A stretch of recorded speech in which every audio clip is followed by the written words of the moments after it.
বন্ধুরা আরও একটা নতুন ভিডিও নিয়ে আপনাদের কাছে চলে এসেছি। প্রথমেই আপনাদের সকলকে স্বাগত জানাই আরও একটা নতুন অধ্যায়। এখানে আমরা ঘুরে বেড়াই সুন্দর গ্রাম্য পরিবেশে, উদ্ঘাটন করি ইতিহাসের পাতায় লুকিয়ে থাকা রহস্যময় স্থানগুলি এবং জানার চেষ্টা করি আমাদের ঐতিহ্যের গল্প, প্রকৃতির সৌন্দর্য আর ঐতিহাসিক নিদর্শন। গ্রামীণ জীবনের সরলতা নিয়ে আমরা আপনাদের জন্য নিয়ে আসি এক অনবদ্য মুহূর্ত। এক কথায় বলা যেতে পারে আমাদের ইতিহাস, আমাদের ঐতিহ্য। চলুন একসাথে আবিষ্কার করি আমাদের নতুন এক শিকড়ের গল্প।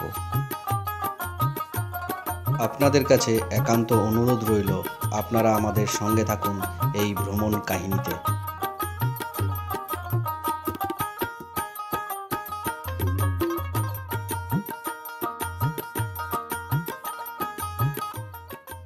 বাঁকুড়া জেলার বিলাতোড় ব্লকের ছাতনা গ্রামে অবস্থিত অভিব্যক্তি Jamini Roy institute of art and culture একটা অনন্য সাংস্কৃতিক ও শৈল্পিক প্রতিষ্ঠান।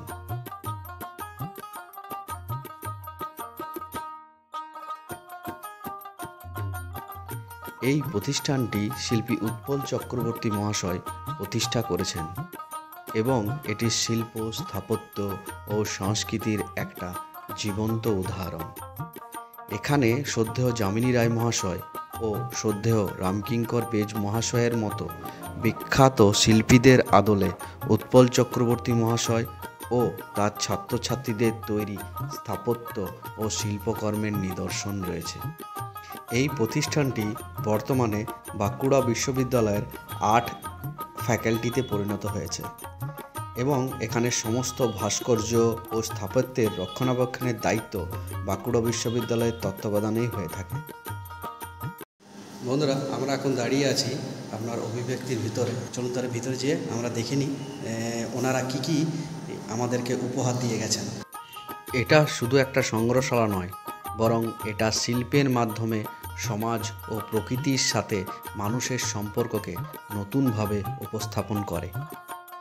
আমরা যেটা বুঝে উপলব্ধি করতে পারলাম, অভিব্যক্তিটি প্রতিষ্ঠিত হয়েছে শিল্পের মাধ্যমে মানুষের অভিব্যক্তি ও সংস্কৃতিকে সংরক্ষণ এবং প্রচারের জন্য। উৎপল চক্রবর্তী মহাশয় এই সংগ্রহশালাটি প্রতিষ্ঠা করে শিল্পের মাধ্যমে গ্রামীণ সমাজের জীবনযাত্রা, প্রকৃতি ও সংস্কৃতিকে নতুনভাবে উপস্থাপন করতে চেয়েছেন। ওনার লক্ষ্যই ছিল শিল্পকে সাধারণ মানুষের কাছে পৌঁছে দেওয়া এবং শিল্পের মাধ্যমে সমাজের পরিবর্তন আনা। এই সংগ্রহশালাটির মাধ্যমে উৎপল চক্রবর্তী মহাশয় শিল্পের ঐতিহ্যকে সংরক্ষণ করার পাশাপাশি নতুন প্রজন্মকে শিল্পের প্রতি আগ্রহী করে তোলার চেষ্টা করেছেন। উৎপল চক্রবর্তী মহাশয় শুধু একজন বিশিষ্ট শিল্পী ছিলেন না, তার সঙ্গে তিনি ছিলেন একজন সুনামধন্য শিক্ষকও।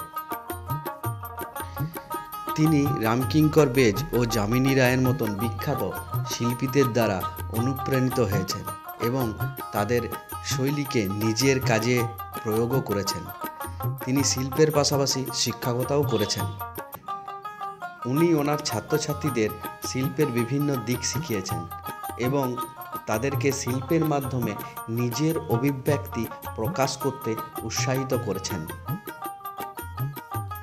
ওনার ও ওনার ছাত্রছাত্রীদের কাজ অভিব্যক্তি মিউজিয়ামে প্রদর্শিত হয়েছে।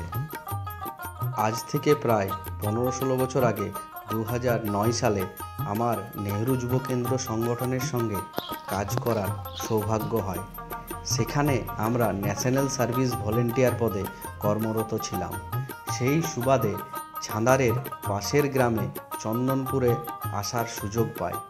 সেই সময় অভিব্যক্তি দেখার সৌভাগ্য লাভ হয়, আর সেই তখন থেকেই অভিব্যক্তির প্রতি একটা অদৃশ্য টান থেকেই গেছে।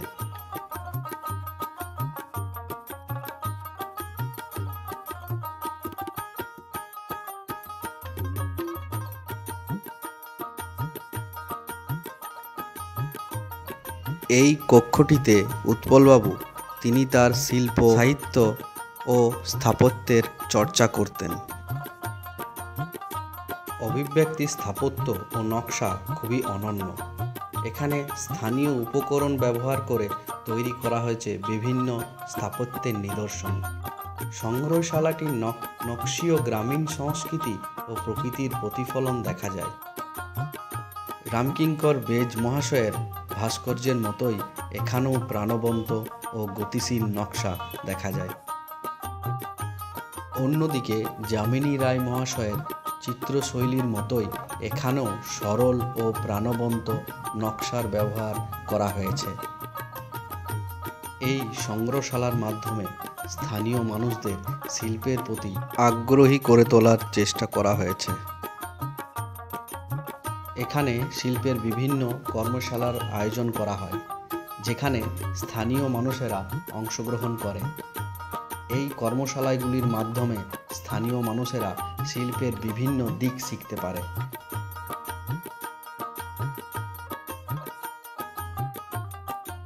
এটা হলো যামিনী রায় ভবন, কিন্তু এখনও তালা বন্ধ করা আছে, তো আমরা জানি না এখন ঢুকতে পারবো কিনা। তাও এখানের যে কর্তৃপক্ষ আছে ওনাদের সঙ্গে কথা বলে দেখা যাক যে আমরা এখানে ঢুকতে পারি না, কারণ কালকে এখানে একটা অনুষ্ঠান আছে, আর আমরা যে সময় এসেছি সে সময় প্রস্তুতি তুঙ্গে। সেই হিসাবে ওনাদের ব্যস্ততার কারণে হয়তো আমরা প্রবেশের অনুমতি আমরা পাবো না। তাও দেখি, চেষ্টা করে দেখা যাক, যদি আমরা ভিতরে যেতে পারি তাহলে আমাদেরও দেখা হবে আর আপনারাও নিরাশ হবেন না। অভিব্যক্তির মিউজিয়াম শিল্পের পাশাপাশি শিক্ষারও একটা কেন্দ্র। এখানে বিভিন্ন শিক্ষামূলক কার্যক্রমের আয়োজন করা হয়। এই কার্যক্রমগুলির মাধ্যমে ছাত্রছাত্রীরা শিল্পের বিভিন্ন দিক শিখতে পারে। এই মিউজিয়ামের মাধ্যমে উৎপল চক্রবর্তী মহাশয় শিল্পের মাধ্যমে শিক্ষাকে নতুনভাবে উপস্থাপন করেছেন। তিনি শিল্পের মাধ্যমে ছাত্রছাত্রীদের সৃজনশীলতা ও কল্পনা শক্তিকে বিকাশ করতে চেয়েছেন। আমাদের খুবই সৌভাগ্য যে আমরা এখানে পেয়ে গেলাম সুধীরবাবুকে। সুধীরবাবু হলেন উৎপলবাবুর ছাত্র ও বর্তমানে অভিব্যক্তিতে কর্মরত। ওনার কাছ থেকে শুনে নেব উৎপলবাবু ও অভিব্যক্তি সম্পর্কে কিছু অজানা তথ্য। ওনার একজন ভদ্রমহিলা চুল বাঁধছে, আর বাচ্চাটি বসে আছে সামনে। একজন ভদ্রমহিলা চুল বাঁধছে এবং একজন বাচ্চা বসে আছে। এই স্থাপত্যটি সম্পর্কে বলুন।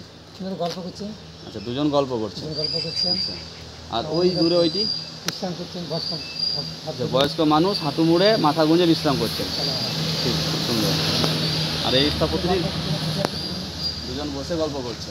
তিনটা মাথা করছে, একটা পরে আছে, এটা একটা মাথা। কজন তাহলে গল্প করছে? তিনজন বসে গল্প করছে। বাহ। আমি জেলেনি, মাছ পাইনি, মাথায় হাত দিয়ে বসে আছে। যারা মাছ পড়েনি, এটি একজন জেলেনির স্থাপত্য, যে মানে মাছ পায়নি এবং মাথায় হাত দিয়ে বসে রয়েছে। আচ্ছা, তিনি শুয়ে শুয়ে বই পড়ছেন। এটি উৎপলবাবু নিজের হাতে তৈরি একটি স্থাপত্য। আচ্ছা, আর এটি একজন বসে আছে নাকি? আর ওইটি হচ্ছে যে একজন চুল বাঁধছে। বাচ্চা কোলে রয়েছে একজন মহিলার, এবং অন্য মহিলা তার চুলটি বেঁধে দিচ্ছেন। এটি উৎপলবাবুর সঙ্গে আমাদের এই সুধীরবাবু এবং ওনার অন্যান্য ছাত্ররাও হাত লাগিয়েছেন। আর ওইখানে একজন বসে আছেন নাকি ওটা? আচ্ছা, ওই যে সাদা ইয়েটা উনি বসে আছেন। আচ্ছা, আর উনি আরাম চেয়ারে বসে আছেন। হ্যাঁ, আর একজন মহিলা দাঁড়িয়ে রয়েছেন। হ্যাঁ, এখানে আর একজন ভিখারিনী, তিনি ভিক্ষা করে বাড়ি ফিরছেন, বয়স্ক ভিখারিনী। তার হাতে ঝুড়ি এবং একজন বসে পায়ের উপর পা তুলে বই পড়ছে। আচ্ছা, এই জায়গাটা কিন্তু নিজে কিনে করেছিলেন? না, এটা মানিক বাবু ছিলেন, মানিক ছিল। আচ্ছা, হ্যাঁ, উনি দান করেছেন উত্তরবাবুকে। আচ্ছা, উনি মানে জামা প্যান্ট ওনার দেখলে বুঝতে পারছেন যাতে শিক্ষিত। উনি লেখা, বই পড়া, নিজেই রান্না করা, তারপর বক্তৃতা, তারপরে কলেজে প্রফেসর ছিলেন, প্রথমে ট্যাক্সি চালিয়েছেন জীবনে। আচ্ছা, জীবনে ট্যাক্সি চালিয়েছেন, ডায়েটে ছিল নাকি ডায়েটে। আচ্ছা আচ্ছা, তারপর প্রিন্সিপাল হয়ে গেলেন সাবড়াখানে। আচ্ছা, তারপর 10 বছর চাকরি ছিল, তারপর চাকরি ছেড়ে দিলেন। এইটা নিয়ে থাকতেন, ওই ব্যক্তি তৈরি করলেন। তারপর আমরা সবাই এলাম, অনেক ছাত্রছাত্রী প্রচুর আছে। আচ্ছা, তারা চাকরি করেছে, অনেকে রিটায়ার হয়ে গেছে। আমাদের মেজিয়া থেকে মাননীয় করুণাময় ভুঁই, বা যাকে আমরা মোহন ভুঁই নামে চিনি, উৎপলবাবু ছাত্র ছিলেন এবং এখানে আসতেন। যদিও মোহনবাবুও পরলোক গমন করেছেন। আর উৎপলবাবুর সঙ্গে দেখা করার খুব একটা ইচ্ছে আমার ছিল, কিন্তু যাই হোক দুর্ভাগ্যবশত সেটি আমার এই জীবনে হয়ে ওঠেনি। তবুও আমরা সুধীরবাবুর মাধ্যমে ওনার ছোঁয়া পেলাম। সুধীরবাবুকে অনেক ধন্যবাদ। পুরার মাটি আমাদের সত্যি খুবই রত্নগর্ভ মাটি আর কি, এটা আমরা মনে করি। অভিব্যক্তি দেখে আমরা যেটা উপলব্ধি করতে পারলাম, উৎপলবাবু অভিব্যক্তির মাধ্যমে ভবিষ্যৎ পরিকল্পনা ছিল শিল্পের মাধ্যমে সামাজিক পরিবর্তন আনা এবং ভবিষ্যৎ প্রজন্মকে এই প্রতিষ্ঠানের মাধ্যমে শিল্পকে সাধারণ মানুষের কাছে পৌঁছে দেওয়ার চেষ্টা করা হবে। এখানে শিল্পের বিভিন্ন রকম কর্মশালার আয়োজন করা হবে, যেখানে স্থানীয় মানুষেরা অংশগ্রহণ করতে পারবেন। এই প্রতিষ্ঠানের মাধ্যমে শিল্পের ঐতিহ্যকে সংরক্ষণ করার পাশাপাশি নতুন প্রজন্মকে শিল্পের প্রতি আগ্রহী করে তোলার চেষ্টা করা হবে। এখানে শিল্পের বিভিন্ন ধারা যেমন স্থাপত্য, ভাস্কর্য, চিত্রকলা ইত্যাদির মাধ্যমে গ্রামীণ জীবনের সৌন্দর্য ও সংগ্রামকে ফুটিয়ে তোলা হবে। বাড়ি ফেরার পথে এক বিশাল শাল গাছের গভীর অরণ্য দেখে মনে হচ্ছে সন্ধ্যার আলোয় আধারিতে বিশাল শাল গাছের অরণ্যের গভীর রহস্যময় রূপ নিয়েছে।